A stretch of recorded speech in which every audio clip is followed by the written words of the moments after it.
Good afternoon, everyone. It's Graham Cofe with another My Music. Today, in a minute, I'm going to be talking to Joe. We're really excited because, it's now a week away, isn't it, Christmas? So, if there's screaming from the background today, it's the kids have broken up, right? That's it. That's the last day of school, which is always, you'll remember the last day of school, Joe. It's the whole send off into the festive period, isn't it? Yeah, really exciting time. Anyway, quick word from our sponsor, and we'll be right back. And then we'll find out maybe what Joe's getting for Christmas.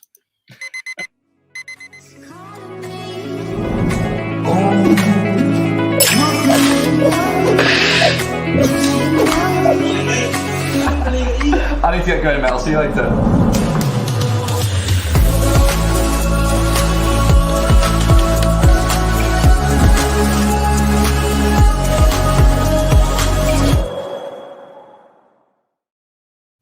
They are a Nexstand, something that all good geeks would like for Christmas. Hold your laptop up at the right angle.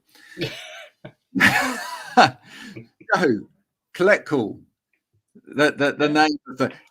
Are you calling it a band, a project, just a name to work under?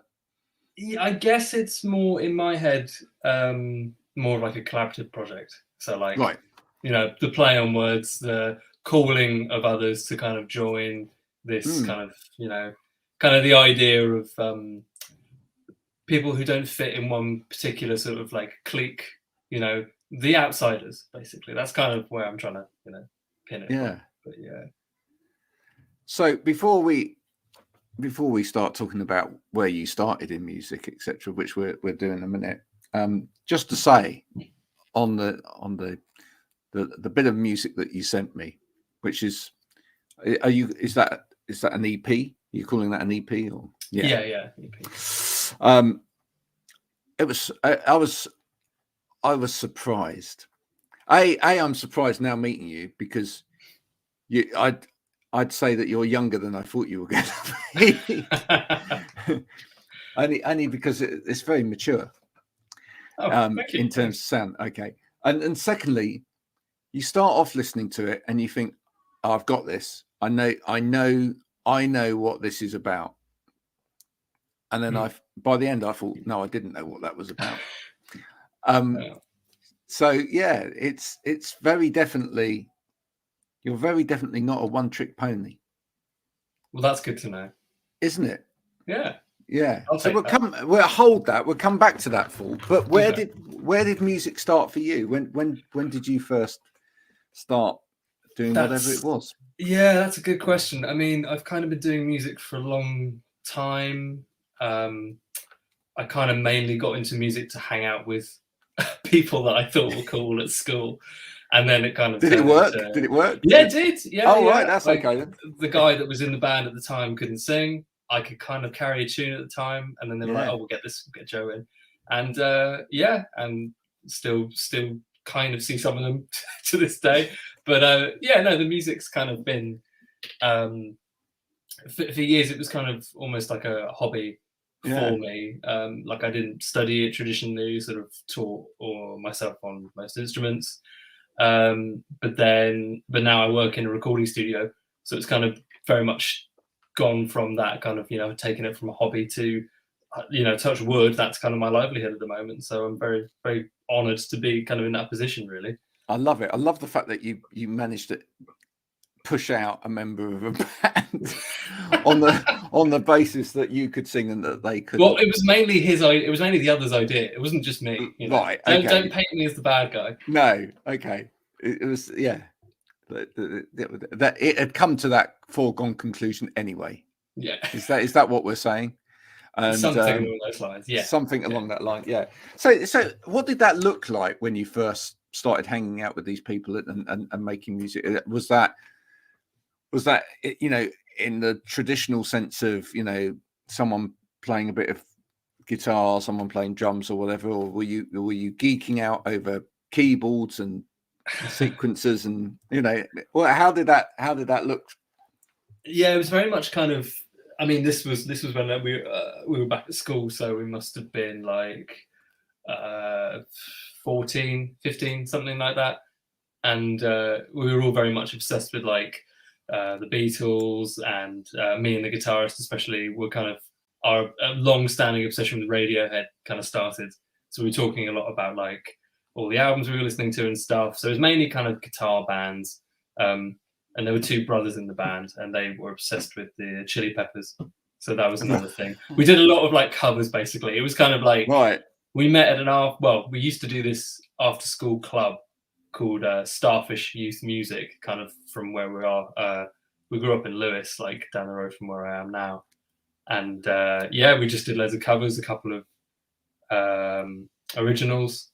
And then, that was kind of the first foray into music, Oh, right, so you had these kind of big funky bass lines, and then you were singing like Tom York over the... Pretty much, it was this really weird melding of worlds, kind of the ethereal and the...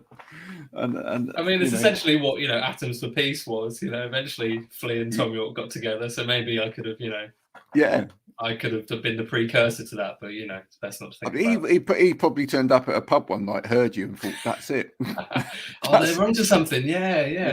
I should nick that. I'm going to call Flea tomorrow. Yeah, that's a great idea.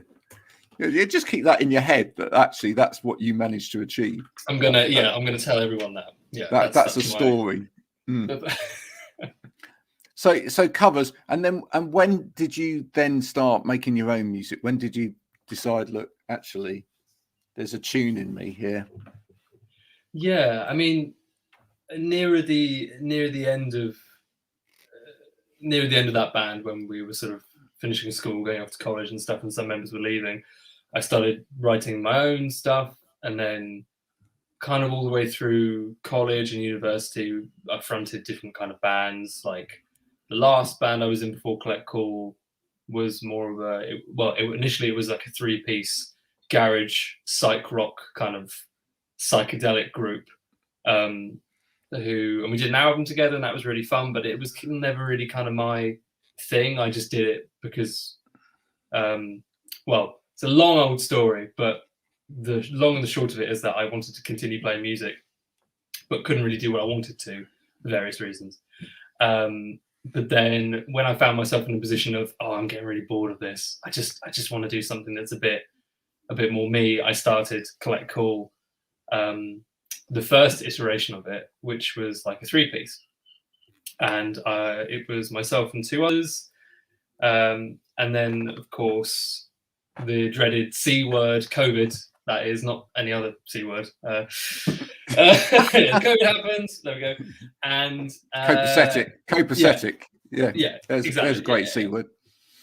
Yeah, and they had to leave because they basically moved back home. One of them was from Wales, and the other one wanted to continue on different music projects. So I was kind of left in this position of not really knowing what I wanted to do with music, and then kind of messed around with what is now the EP, and kind of almost rediscovered why I enjoyed doing it in the first place, really.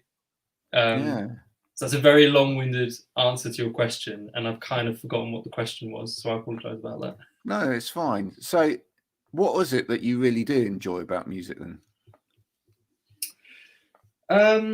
Which you rediscovered doing this EP? I think it was kind of more of just an internal thing of me being able to.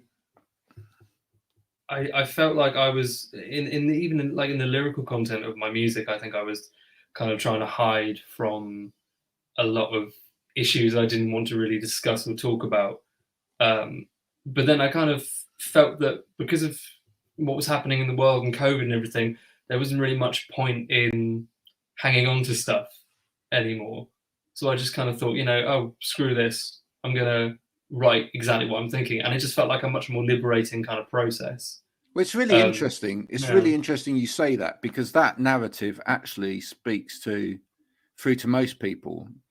So my day job is social media, and actually you find the same coming out of the mouths of a lot of people across social media, even business-based social media, that that the walls came down Yeah. And I feel that a lot of people just thought, do you know what? Life's too short. You know, this is actually me. This is how I feel. This is what I'm about.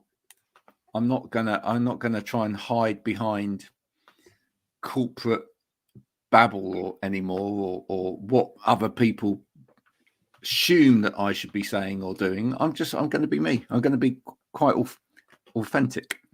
Yeah. You know, authentic, and you know, the whole unapologetic kind of thing. Yeah. Yeah, I think that's very much reflected in the songs of the EP, mainly the first song. There's a line, now I've stopped waiting patiently for you with nothing else to do. So it's like, even though I might be twiddling my thumbs in this situation, I'd have much better things to be worrying about than, you know, a particular individual or a particular problem, that kind of thing. So yeah. Did your from those early days of the early bands and listening to the Beatles and Radiohead, did your music listening change slightly as well, or did it not maybe change? I mean, you may still love those bands as well, but did it broaden, and did that have an influence? Yeah, definitely. I'm trying to think of more. Music. I mean, kind of meeting different people through different musical like groups and various other bits and bobs. I feel like I've taken a lot more music in. I mean, and like, I'm just trying to think of artists. Like obviously, like Bowie's work, even though he's referenced quite a lot. Also, a really big influence was the Japanese composer Ryuichi Sakamoto, who I think actually worked with Bowie, but is amazing by his own standards. And he's done the soundtrack for The Revenant, and it was in Yellow Magic Orchestra, that band from sort of the mid 70s to 80s. So I've kind of been like going back and listening to a lot of older music, like a lot of old jazz, Mingus and Coltrane, and Dorothy Ashby, this amazing harpist slash like musical director who was around sort of in the around the 60s period. So yeah, I've got quite eclectic tastes, but it definitely branched out from the initial kind of, you know, doing covers of Californication and stuff like that. And the funny thing is, you're referencing older material or you know, some classic artists there, but you've actually got a very modern sound. Oh, thanks. which is true. I mean, you can. The thing is, I can hear where those elements are, but in the production, I think more than anything, and in the stylization of it, it's really quite contemporary. It's really quite up to date. You know, I don't feel like you're trying to. I don't think feel like you're trying to emulate a sound of the 60s or anything like that in the actual production of it. You can hear maybe the influences coming through, but not in the actual production. Is that fair to say? Would you say? Oh no, yeah, totally. I think also me working on my own because Collect Call's kind of I write and record it, and then get my friends. Well, this is currently how it works, and then I'll get my good friends to kind of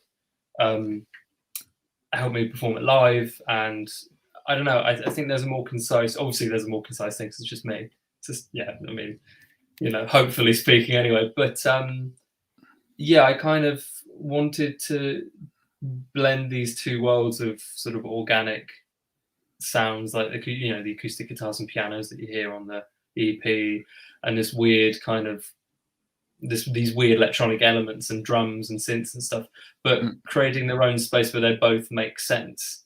And I know that's been done quite a lot on like, I know Beck does that quite a lot on a lot of his records, and he's a big influence in terms of, he's sort of the chameleon of, like, you know, the music world. 1 minute he'll be doing a folk album, the next he'll be doing this, you know, hip hop laced kind of release.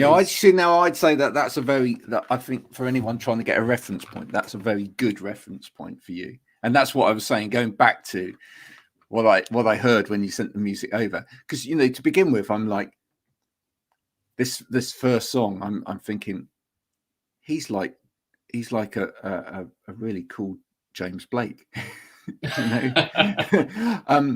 But as it moved through, it's like, okay, you know, as soon you get through the first song and you think, okay, I've got the measure. As I say, you think I've got the measure of this, and then no, I haven't.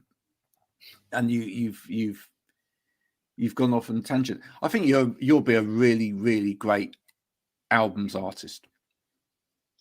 Again, thank you. All the compliments, very kind. no, because actually, what I really like from an albums artist is where, I mean, there's two things. It's sometimes, you know, someone has and I was discussing this with Harry yesterday. Sometimes someone develops a sound and they take you with that sound all the way through an album. And in a way, sometimes if you really love that sound and that feel, then that's great, you know. Yeah. But I also think it's really great if someone can actually just all the way through an album take you into different places. And yeah, you know, and there may be, in terms of themes or storyline or anything else, something that pulls it together. But actually, it's really quite refreshing sometimes if you can listen to something and go, whoa, that, you know, the next song isn't just a copy of that song, and the next song isn't just a copy of that song, and it actually takes you in those different areas. Yeah, definitely. I think, I mean, yeah, I guess you could go down two different avenues with that. You could go down the really conceptual sort of sound. I mean, the most conceptual album that I heard in the last couple of years was the last Radiohead record, because it's just from start to finish, it's this really moody, like, it's great driving music, and it never lets up. It's this very, you know what you're getting from it. But like, if you listen to like some of the early like Gorillaz records, there'll be like one song will be completely different to the other, especially on the first record, which I love. And it kind of, it sets that, it creates the universe in which you're listening to the music in, but it gives you these depths to it. If that makes sense. Yeah, no, absolutely. That's right. It takes you off to a universe. That's a very clear, it's very clear that you're in that, but it's almost like you're visiting the planets in the universe, and each planet's different. There you go. There's a metaphor for music. I'll take that. There was one on a Friday. That's brilliant. So when does this EP land? Is this EP out now? It's already out, yeah. It's already out. Brilliant. Yeah, listen to it in all the usual places. There's even some limited edition cassette tapes on Bandcamp. Cassette tapes. Cassettes, yeah. And they've got a little download, so if you don't have a cassette player, you can still listen to it. Oh, guys, now each of these cassettes, when you buy one, you need to buy one of these as well. Again, me and Harry were talking about this yesterday. This is a pen, an HB pencil will do as well. And this is in case you can't wind on your cassette. You can literally just put that through the little, you know, cassette. There's a really cute little video that my wife did a couple of nights ago. We actually found a cassette tape. Oh, there it is. This is from the era of cassette tapes. Oh, brilliant. Okay, this is an original copy of Living Colour. Doing what song was this? Love Rears Up Its Ugly Head. Oh, okay. Yeah. Do you remember that song? I know it. I wasn't around at the time, but yeah, I know it. Love rears up its ugly head is on this, and so we we gave it to my little boy, and for a start he spent ages going, how do I open it? And he's trying to open it from here, and he then went and put it in the CD machine because we told him that it was music on it, and they were pressing buttons oh dear desperately to try and get it out. But that's the thing, You know, if you've never seen a cassette player before, etc. Yeah, but this is brilliant. Why cassette for you? I mean, you're younger generation. Why cassette? I kind of wanted something physical and didn't want I didn't want CDs because I think they're naff. But Right. for a different reason. I mean, like, so it's a bit of a weird one. CDs are like the quality of MP3s and whatnot. From like an audiophile perspective, it's really kind of crushing it down and reducing it and whatnot. So I thought, why don't I create something that's physical and tangible that someone can have as, like, I don't know, something decorative, or they can play it if they want, and then have high quality download that they can then play wherever. So I thought of the idea of cassette because vinyl's still so expensive for unsigned artists, and it's all kind of self-financed at the moment. Yeah. And as every other guest lately has said, and Adele's actually used up all of the vinyl. Yeah, this is true. Yeah. So yeah. And I kind of like the idea of almost like there are a lot of cassette samples on the EP itself. Like, this right here. I've got another one, but this is like an old cassette player I found on the street, and I would have to hold down the play button in certain really small increments to kind of get this, like, to get like a vary speed kind of function on it, and then I'd sample that, put it through guitar pedals and stuff. But a lot of the EP was made on that. Thank you. Yeah, a lot of it was made on that, and I thought, wouldn't it be cool if you found this tape that almost looks like it was from that era, and like an old relic, and you just put it in and it plays, and it's like this sort of like hidden gem kind of thing. Now you see, that's a really great story. You need to make sure that that story is on your Bandcamp or wherever. You know, so I need to write it down. You need to. Well, you can watch this back and it will be there. Oh, well, yeah. There you go. But that's a really great little artisanal story about why you did that. Yeah, there you go.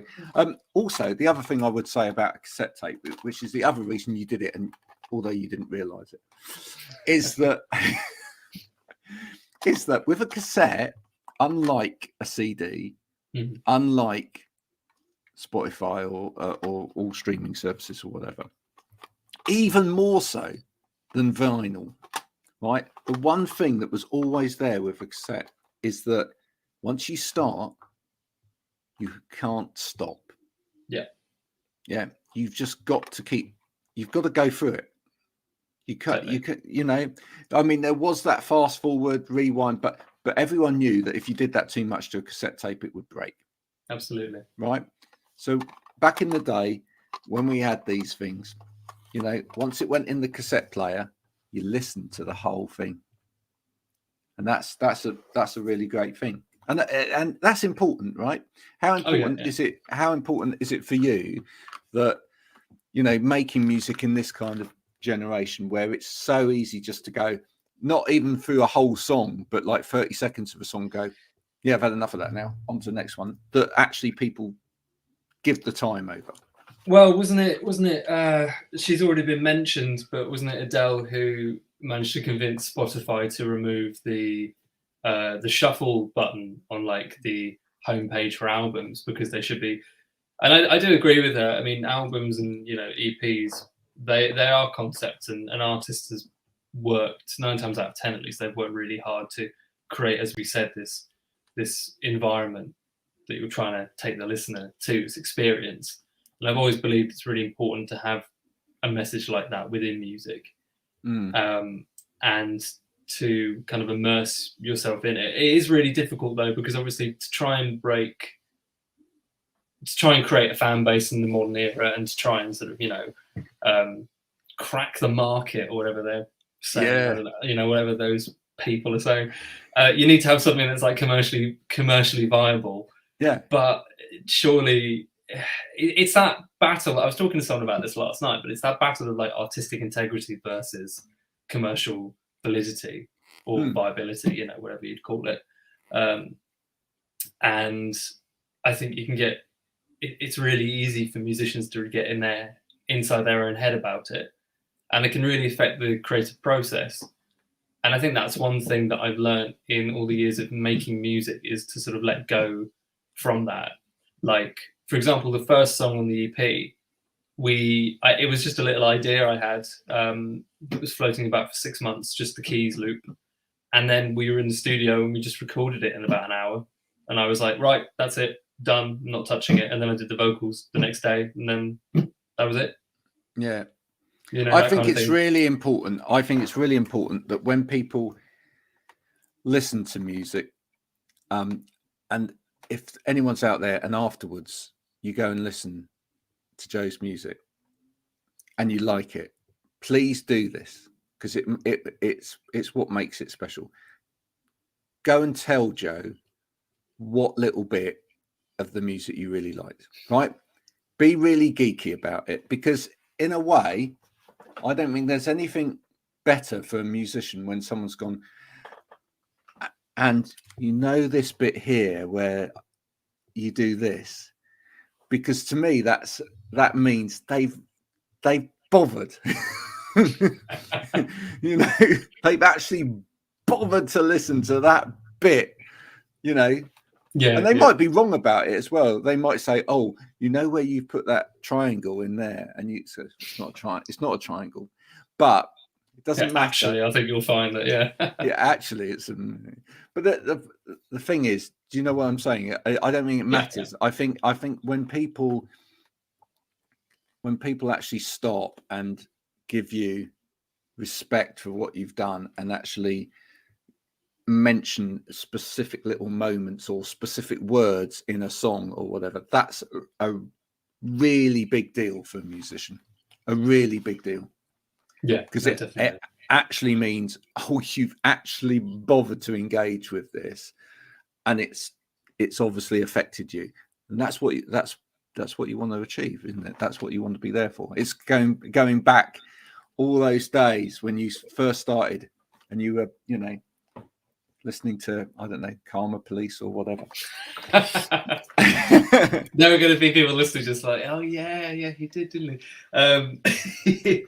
That's it. Yeah, and I nerded out so much about all of that, like especially like at the end of Karma Police, for example, like the Roland tape echo with the feedback all the way up and all that stuff. And I love that. That's probably why I work in music now, because I love just getting to grips with all of that, and I love all the nuanced parts. But yeah, exactly that. And you know, and anyone will tell you that, you know, if you'd have spoken to members of Radiohead and said, look, I love that, you know, they would be really pleased. They would be really pleased, because that's, you know, that's what they labored over, you know. It's everybody would love a bit of their 30 seconds of their song to appear in an advert somewhere for a, you know, for something that propels it and brings them to the main stage. That's brilliant, you know. But whilst that works when we're watching TV and you get that little bit of an advert, etc., we don't want the rest of your listening experience to be the same way. You know, let's move past the 30 seconds when you're actually listening to something. So what's your ambitions like for 2022? 2022. What year is it? Well, hoping that, pending the government whatever happens in the next few weeks. Hopefully just after Christmas, I'm getting back in the studio, finishing off some bits. Hopefully it's going to be another EP. But some of the songs I think we're going to feel out and see if they kind of, you know, they grow legs, so speaking. Right. But yeah, hopefully just loads of gigs, and then like getting some new songs together, basically. Yeah, just trying to gig as much as possible. Which part of the country are you in, Joe? So I'm based in Brighton. Down by the south coast. Yeah. So predominantly you'll be, if you're gigging, you're in the London, Brighton area, are you? Yeah, we want to try and gig further afield. We've done mainly Brighton shows at the moment, trying to see what works with like the live band arrangement. But we're hoping to. I mean, in the past I've done shows in like Manchester and Bristol. It'd be great to get back there. Bristol, fantastic. I love Bristol. Yeah, it's great. Yeah. Is that where you are? I'm south of Bristol. Good. Bristol's fine. Or maybe see you there then. Yeah, I can make it to Bristol. Yeah, Rough Trade's a great place to play in Bristol. Oh, I'd love to play Rough Trade. Yeah, they're all great. Yeah. I always. I was saying to someone else the other day. What's really great about it is it's got all the elements. It's small enough, but it's big enough, obviously, to play. And you've got the record stores open for a little bit as well, and there's a bar, right? So I mean, I think that's great. And you typically find that the band are there in amongst music lovers, and they're all, flicking through 12 inches and cassette tapes. You see, getting inspired. Yeah, I think that's it. It's a perfect kind of conglomeration of things. Rough Trade. That's twice I've mentioned you now. Just saying. All right. Just saying. Maybe a little Rough Trade T-shirt or something. But there you go. No, thanks so much for coming on and talking to me today. I absolutely loved the EP. Thank you so much. Just so that people know, what's it called? Where can people get it? So EP is called The Golden Hour, and you can listen to it on all streaming services, and it's available to buy on Bandcamp. Yes, and do that. Actually buy it on Bandcamp. Do you have any merch? Just the cassettes. We're looking to do some, hopefully t-shirts next year. Trying to sort that out. Yeah. Okay. I because you haven't watched one of these before, I'll just give you my little tip, which I have given lots of musicians, and I believe some are taking this and running with it, which is when you get the t-shirts done, just get on the back of the t-shirt. You get a nice picture on the front, obviously. On the back, I listen to Collect Call on, and then name the streaming services. And the idea is, folks, that continue to listen to the music for absolutely free. Well, other than your subscription, if you pay for one of those to the streaming services, but make sure you buy the t-shirt. All right. Absolutely. It's as simple as that, really. I mean, you would have paid once upon a time, you would have had to pay 10 quid or whatever for a CD, or £10 for an album or whatever. In fact, if you're going to buy an album these days on vinyl, that's what, 17, 18 pounds at least. Yeah. So, buy a t-shirt instead. There you go. It sounds like a fair trade to me. Yeah, and it means I can eat for a day. And it means Joe can eat for at least a day. Baked beans on toast are fairly reasonable. Oh yeah, on a tenner. That'd last me a week. Yeah. There you go. No, it's been an absolute pleasure. Let's hope we can get together for another chat again in 2022. And just the last question, which I often ask to end on, Joe, is if you could collaborate with anyone, dead or alive, who would it be? Oh, I would probably have to say Nick Drake. Oh yes, yeah. Big fan of his. I remember going to see his, because my sister got me into his music, and I didn't know who he was, and she was like, "Oh, let's go to the village he grew up in, Tanworth and Arden, I think, near Rugby." And I was like, "Yeah, fine, we'll go," because our aunt lives like down the road. And then went to go visit his grave without even hearing any of his music, and I got this really overwhelming sense of I can't even place it. I'm not spiritual, but it was the closest thing I think I've experienced to something like that. And then went home, listened to all three of his records, and just sort of changed my perspective on it completely. Yeah. What an absolute talent. Yeah. What an absolute talent. Which is your favourite? No, don't. Yeah.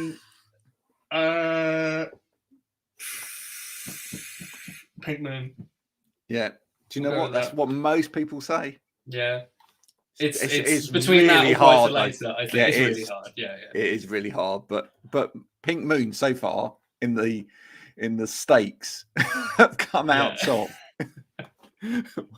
I'm gonna. Every time someone says that they love Nick Drake, I'm going to ask them that question.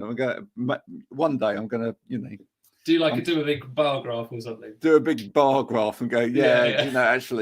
Actually, the numbers don't lie. Yeah, pink moon is it. It's been an absolute pleasure, Jay. So have a great weekend. Have a great Christmas. I'll see you in 2022 somewhere in Bristol playing your music. Definitely. Right. Yeah. Thanks so much, Graham. Thank you. Take care for now. Bye-bye. Bye.